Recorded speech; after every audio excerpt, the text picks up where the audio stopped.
चलो स्टार्ट करते हैं। देखो वार्नर्स थ्योरी क्या होती है, थोड़ा देख लो, निकल के क्या नहीं बस थोड़ा। चलो देखो, कोऑर्डिनेशन कंपाउंड जो चैप्टर है, कोऑर्डिनेशन कंपाउंड में मैंने तुम लोगों को क्या क्या पढ़ा दिया, उसी कोऑर्डिनेशन कंपाउंड का ये टॉपिक है। ठीक है, कोऑर्डिनेशन कंपाउंड का ये टॉपिक है वार्नर्स थ्योरी, जो मोस्ट इंपॉर्टेंट है, जो हर साल आती है और बोर्ड वालों की फेवरेट है। ठीक, तो वार्नर्स थ्योरी होता क्या है, सिंपल सा देखो, Warners studied number of complexes, मतलब एक वार्नर की थ्योरी थी। वार्नर एक वो थे साइंटिस्ट थे, उन्होंने एक मतलब थ्योरी थी वार्नर्स थ्योरी। इसमें हम लोग क्या देखते हैं, इसमें हम लोग जो कोऑर्डिनेशन कंपाउंड्स में जो हम लोगों ने क्या बनाया था, बीएसी बनाए थे, एडिशन रिएक्शन पढ़ी थी। ठीक, एडिशन कॉम्प्लेक्स आयनाइजेशन पढ़ा था, है कि नहीं, कॉम्प्लेक्स डिब्बा पढ़ा था, कोष्टक पढ़ा था, वो जो डिब्बे के अंदर क्या होता है, काउंटर आयन, अंदर का लिगेंड, ये सब पढ़ा था। तो कोऑर्डिनेशन कंपाउंड जो पिछले वीडियो में वो देख लेना, और उसके अकॉर्डिंग जो वार्नर थ्योरी है, टॉपिक वाइज टॉपिक वो देखते रहो। Warners study number of complexes, मतलब कॉम्प्लेक्स आयन जो मैंने तुम लोग को बताया था, डिब्बे में कितने कॉम्प्लेक्स आयन होंगे, वो प्राइमरी होंगे कि सेकेंडरी होंगे, ये वार्नर ने बताया। ठीक, तो वार्नर थ्योरी एक तरीके की कोऑर्डिनेशन कंपाउंड में जो कॉम्प्लेक्सेस के आयन्स हैं वो प्राइमरी है कि सेकेंडरी है, वही वार्नर बताया, वही वार्नर थ्योरी में बताया गया है। तो Warner studies number of complexes and found that metal ion, मतलब वार्नर ने जो बताया कॉम्प्लेक्स की स्टडी करके, वार्नर ने कॉम्प्लेक्स में ये फाउंड किया कि जितने भी मेटल आयन होंगे, ठीक है, उन मेटल आयन में दो कॉम्प्लेक्स होंगे, मतलब टू टाइप्स ऑफ कॉम्प्लेक्स होंगे। Complexes has two types, complex कितने होंगे, टू टाइप्स होंगे, टू टाइप्स ऑफ वैलेंसी। पहली कौन सी होगी, प्राइमरी, दूसरी कौन सी होगी, सेकेंडरी।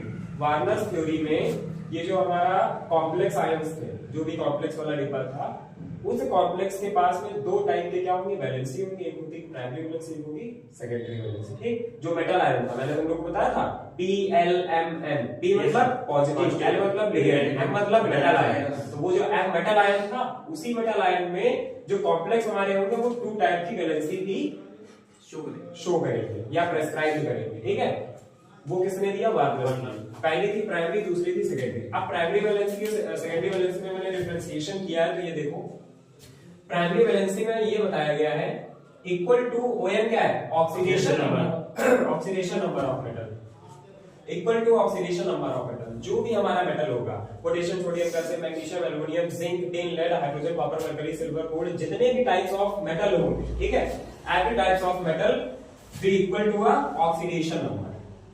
ठीक, we have a given metal, हमारे पास जो भी मेटल होगा, जो भी मेटल होगा, उसका जो ऑक्सीडेशन नंबर होगा वो क्या होगा, इक्वल होगा, जब हमारा प्राइमरी वैलेंसी होगा। प्राइमरी वैलेंसी में इक्वल होगा मेटल का जो ऑक्सीडेशन नंबर होगा। इसका जस्ट अपोजिट कर लो सेकेंडरी वैलेंसी में, तो equal to coordination number of metal, मतलब जो मेटल का कोऑर्डिनेशन नंबर होगा वो इक्वल होगा सेकेंडरी में, और प्राइमरी में क्या होगा, मेटल का ऑक्सीडेशन नंबर होगा प्राइमरी वैलेंसी में। ठीक, ये है क्या मेटल आयन, ये सब हम आगे भी बताएंगे। सेटिस्फाइड बाय एनायंस, एनायन और कैटायन मैंने बताया था, डिब्बे के ऊपर अगर पॉजिटिव है तो वो क्या है, कैटायन है, डिब्बे के बाहर नेगेटिव है तो एनायन। तो वो जो एनायनिक कॉम्प्लेक्स था वो क्या करेगा, सेटिस्फाई करेगा किसमें, प्राइमरी में। प्राइमरी में एनायन क्या होगा, वो सेटिस्फाई करेगा। ये क्या होगा, आयनाइजेबल होगा। ठीक, आयनाइजेबल का मतलब क्या है, ये हम अभी आगे बताएंगे। जो भी मेटल के आयन्स होंगे वो क्या हो जाएंगे, आयनाइजेबल हो जाएंगे, मतलब आयनाइज हो जाएंगे। आयनाइज का मतलब क्या है, आगे भी बताएंगे। ठीक, तीसरा क्या है, नॉन डायरेक्शनल, इसकी कोई भी डायरेक्शन नहीं होगी। जैसे हम लोग कहते थे कि ये काउंटर आयन है, ये हमारा पॉजिटिव वाला है, ये हमारा लिगेंड है, तो इसकी भी कोई डायरेक्शन नहीं होगी, ये किधर भी अपना बॉन्ड बना के कोई भी एलिमेंट के साथ में अटैच कर लेगा। ठीक, तीसरा है can not predict geometry of complexes. जैसे हम लोग ज्योमेट्री बनाते नहीं थे, जैसे मैंने ये वाला तुम लोगों को बताया था K4Cl6, ऐसे तो कुछ बता रहे थे, K4Cl6Cl2, कुछ ऐसे ही तो बता रहे थे, ये तो बनाया था। ये हेक्सासाइनाइड क्लोरिडो पोटेशियम, नहीं तो बताया था, हेक्सासाइनाइड क्लोरिडो पोटेशियम, ये सब बताया था कुछ नहीं। तो इसमें ये जो था, इसकी ये ज्योमेट्री बन रही थी। ठीक, अब इसकी ज्योमेट्री यहाँ पे नहीं बना सकते हैं। प्राइमरी वैलेंसी में can not predict geometry of complexes. ये हमारे क्या थे, कॉम्प्लेक्स आयन थे भाई, ये मैंने बताया था बीच का, ये हमारा क्या होता है, कॉम्प्लेक्स आयन होता है, और ये हमारा कौन सा होता है, काउंटर आयन होता है, और इसमें मेटल क्या है, Cl2। ठीक। तो कह रहे हैं कि इसका जो कॉम्प्लेक्स की जो ज्योमेट्री होगी वो हमारी नहीं बनेगी, ठीक। तीसरा क्या है, represented by dot dot dot. जितने भी प्राइमरी वैलेंसी ऑफ आयंस होंगे, जितने भी प्राइमरी वैलेंसी में आएंगे वो हम रिप्रेजेंट करेंगे किससे, डॉट डॉट से, ठीक। कहीं पे भी प्राइमरी अगर आ जाए या एमसीक्यू वगैरह में आ जाए तो वहां पे अगर कहें कि प्राइमरी वैलेंसी को हम किससे रिप्रेजेंट करते हैं तो डॉट डॉट से, ठीक। ये आ जाता है कभी कभार। सेकेंडरी वैलेंसी क्या थी, देखो प्राइमरी क्या थी कि इसमें जो मेटल का ऑक्सीडेशन नंबर इक्वल होता है, इसमें कोऑर्डिनेशन नंबर इक्वल होगा, जो भी मेटल होगा उसका जो कोऑर्डिनेशन नंबर होगा वो हमारा इक्वल होगा सेकेंडरी वैलेंसी में। अच्छा, ऑक्सीडेशन नंबर तो निकालना मैंने बताया था और मैंने कोऑर्डिनेशन नंबर निकालना बताया था कि नहीं बताया था? कोऑर्डिनेशन नंबर नहीं बताया था, कोऑर्डिनेशन नंबर नहीं बताया, चलो बता दें, याद नहीं, सेकंड बताया है लेकिन तुम लोग को याद नहीं। Equal to coordination number of metal, कोई भी हमारे पास मेटल होगा, पोटेशियम, सोडियम, कैल्शियम, मैग्नीशियम, ठीक, एनीथिंग, मेटल किस मेटल का जो कोऑर्डिनेशन नंबर होगा वो इक्वल होगा सेकेंडरी में। वो तो उसका वो है, क्या है जो लिगेंड के साथ मिला था वही तो कोऑर्डिनेशन नंबर था, मारेंगे थप्पड़ खींच के। देखो इधर, satisfied by anions as well as neutral molecules, कह रहे हैं कि ये एनायंस में क्या करेंगे, जो न्यूट्रल मॉलिक्यूल्स होंगे वो क्या करेंगे, सेटिस्फाई करेंगे, ठीक। सेकेंडरी वैलेंसी में जो हमारे पास न्यूट्रल मॉलिक्यूल्स होंगे एनायंस से, याद रखना कैटायन कहीं नहीं है, ना प्राइमरी में है ना सेकेंडरी में है। सेकेंडरी में जो एनायंस होंगे उसके जो न्यूट्रल मॉलिक्यूल्स होंगे, ठीक, एनायंस के जो न्यूट्रल मॉलिक्यूल्स होंगे वही सेटिस्फाई करेंगे सेकेंडरी वैलेंसी में। ये मोस्ट इंपॉर्टेंट है, दोनों को बिल्कुल रट लेना या समझ लेना अच्छे से, रटना नहीं है, दिमाग में घुसा लो बस। ये क्या है, नॉन आयनाइजेबल, वो आयनाइजेबल है प्राइमरी, लेकिन सेकेंडरी क्या है, नॉन आयनाइजेबल, इतना ध्यान रखना। वो था नॉन डायरेक्शनल, ये क्या है, डायरेक्शनल इन नेचर, इसका कोई ना कोई डायरेक्शन होगा, जैसे इसका कोई, जैसे ये था पॉजिटिव वाला और ये था नेगेटिव वाला, तो इसकी डायरेक्शन ये गई ना। अभी अगर हम CN6 को बनाएं, अगर हम CN6 को बनाएं तो Cl के साथ में, देखो इधर इधर देखो, जैसे मान लो Cl है, Cl के साथ में 6 Cl लगे, 1 2 3 4 5 और 6। जैसे मान लो ये हमारा है CN6Cl बना कि नहीं, तो CN6Cl जो बना है ये हमारा क्या है, एक तरीके का कॉम्प्लेक्स का स्ट्रक्चर है, एक तरीके का कॉम्प्लेक्स का ज्योमेट्री है, तो ठीक है। तो इसकी जो डायवर्सन होगी वो इन नेचर होगी, मतलब इसको हम कोई भी डायरेक्शनल में खींच सकते हैं, ठीक, इसकी एक फिक्स डायरेक्शन होगी। यूज्ड इन ज्योमेट्रिकल प्रेडिक्शन, इसको भाई जब हम उसकी डायरेक्शन खींच सकते हैं तो ज्योमेट्री भी तो बना सकते हैं, तो ये यूज्ड इन ज्योमेट्रिकल प्रेडिक्शन में भी काम करेगा।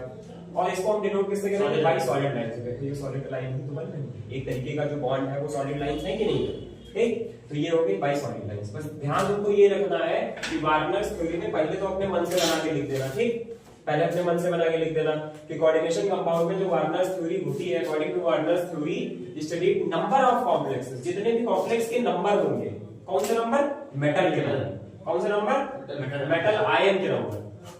वार्नर ने जब मेटल आयन को देखा या मेटल आयन को पढ़ा, ठीक, हम वार्नर की जो गाथा बता रहे हैं ये सुनो। वार्नर ने जब मेटल आयन को देखा, कोई भी एक कॉम्प्लेक्स आयन था उसमें मेटल आयन को देखा, तो उसमें इन्होंने ये देखा कि यार इसके जो कॉम्प्लेक्स मेटल आयन है इसके पास में भी 2 वैलेंसी निकल रही है, जो मेटल आयन था उसके पास से भी 2 वैलेंसी ऑफ आयन निकल रहे थे। पहला प्राइमरी निकल रहा है, सेकेंडरी। प्राइमरी वाले में ये चीजें रख दी कि कह रहे थे कि जो मेटल का ऑक्सीडेशन नंबर है वो इक्वल होगा प्राइमरी वैलेंसी में, प्राइमरी वैलेंसी मतलब 1 डिग्री ना। तुम लोग को मैंने वो पढ़ाया था, हेलो एल्केन्स और hello arenes, 1 degree 2 degree 3 degree पढ़ाया था।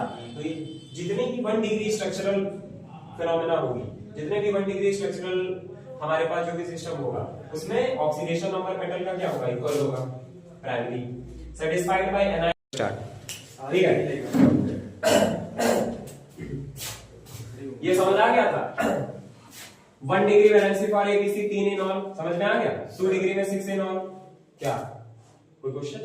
Number of ions produced by ABC 4 3 2। जैसे मान लो मैंने मान लिया कि सबसे पहले वाले का कितना आयनाइजेशन है 3, तो मैंने इसको मान लिया 3 2 1, तो यहाँ पर हम 3 2 1 भी लिख सकते थे, मैंने इसलिए लिया 4 3 2 क्योंकि मैंने पहले वाले को क्या मान लिया, ये 4 है, इसका मतलब इसमें जो आयंस जो प्रोड्यूस हो रहे होंगे इसमें 4 हो रहे हैं, इसमें 3 हो रहे हैं, इसमें 2, ठीक, 4 3 2, ठीक। मोलर कंडक्टिविटी ऑर्डर, अगर मोलर कंडक्टिविटी की बात की जाए तो पहला वाला उसमें देखो 6 थे टोटल, वो स्टेबल था, उससे कम कौन स्टेबल था, बी, उससे स्टेबल कौन था, सी। अब ये वाला जब कॉन्सेप्ट समझोगे तब ये वाला खुद ही कॉन्सेप्ट आ जाएगा, ठीक। Percentage of ionisable chlorine ions in ABC. ABC में ये जो क्लोरीन है, देखो एबीसी में जो क्लोरीन है, तीनों में एबीसी तीनों में जो क्लोरीन है उसमें सबसे पहला वाला 6 था तो वो पूरा 100% स्टेबल था। उसके बाद में देखो 5 ही थे तो वो 66% था, मैंने खुद लेट किया 66% था स्टेबल, और सबसे लास्ट वाले में एक ही था तो मैंने 33% मान लिया। अब एक चीज बताओ, अगर हम 1 डिग्री और 2 डिग्री की बात करेंगे, ठीक, तो ये वाला किस में आएगा, ये वाला किस में आएगा और ये वाला किस में आएगा। तो देखो ये पूरा 100% भैया स्टेबल है, तीनों क्लोरीन का आयनाइजेबल हो रहा है, 3 क्लोरीन का आयनाइजेबल हो रहा है। देखो यहाँ पे 3 क्लोरीन का आयनाइजेबल हो रहा है, मतलब 3 क्लोरीन को मैंने बिल्कुल पक्का पक्का बाहर कर दिया तो वो क्या हो गया, आयनाइजेबल हो गया। वही आयनाइजेबल जो मैंने अभी बताया है डिफरेंस में, वो जो आयनाइजेबल था वो आयनाइजेबल यही था कि अगर हमारे पास 6 हैं लेकिन हमारे पास पूरे 6 लगे हुए हैं तो क्लोरीन हमारे पास अगर 3 है तो वो हम बाहर कर देंगे। जितने क्लोरीन हम बाहर करते हैं वही हमारा क्या कॉन्सेप्ट कहलाता है, आयनाइजेबल का। ठीक, समझ में आया। जितने भी क्लोरीन हमारे पास है, अगर हमारे पास लिगेंड्स में 6 टोटल जुड़े हैं, हेक्सा अगर जुड़ा है तो समझ लो जितने क्लोरीन होंगे वो सब बाहर कर देंगे, और जितने क्लोरीन होंगे जितने हम बाहर करेंगे वही कॉन्सेप्ट क्या कहलाता है, आयनाइजेबल का। तो यहाँ पे देखो 3 क्लोरीन आयनाइजेबल हो रहे थे तो वो 100% हो रहा था। तो इतना भी कॉन्सेप्ट याद रखना कि जहां जहां 3 क्लोरीन आयनाइज हो जाएंगे बिल्कुल 100% तो वो हमारा 100% हुआ। यहाँ पे 66% है, मतलब दूसरे स्टेप में आ गए। ये पूरा स्टेबल था, ये कम स्टेबल था, तो कम स्टेबल था इसको मैंने मान लिया 2 डिग्री, और मैंने अभी बताया था जो आयनाइजेबल होते हैं वो 1 डिग्री में आते हैं।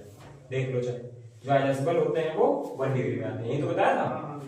देखो चेक करो, जो आयनाइजेबल होते हैं वो 1 डिग्री में आते हैं। ठीक, तो देखो ये 3 क्लोरीन पूरी आयनाइज हो गई तो ये हो गया प्राइमरी में आ गया। ठीक, ये प्राइमरी वैलेंसी में आ गया और ये सेकेंडरी वैलेंस में, क्योंकि इसमें 6 से कम है ना तो ये सेकेंडरी में आ जाएगा, और ये 33 डिग्री में, ये भी 1 डिग्री में आ जाएगा। ठीक, 33 क्यों 1 डिग्री में आ गया ये कभी सोचो, क्योंकि इसमें बहुत ही कम है। ठीक, 1 डिग्री का मतलब ये है कि आयनाइज हो जाए, इसमें तो बहुत ही ज्यादा हो रहा है ना, बिल्कुल कम है। इसका एक फिक्स पॉइंट है कि इससे नीचे नहीं गिरेगा, फिक्स है ना, 33 के नीचे जाएगा नहीं, तो ये 1 डिग्री में ले लिया। और ये पूरे 100% हो रहे थे आयनाइज, 3 क्लोरीन हमको दिख रहे थे, तो ये क्या हो गए 1 डिग्री में। और यहाँ पे कम था, 6 से कम थे तो ये क्या हो गया 66 डिग्री, तो इसको 2 डिग्री में ले लिया। ठीक, ये कॉन्सेप्ट थोड़ा कठिन है लेकिन हाँ इसको हम कल फिर से पढ़ा देंगे। ठीक, इसको हम दोबारा पढ़ाएंगे। समझ में आया थोड़ा बहुत? चलो।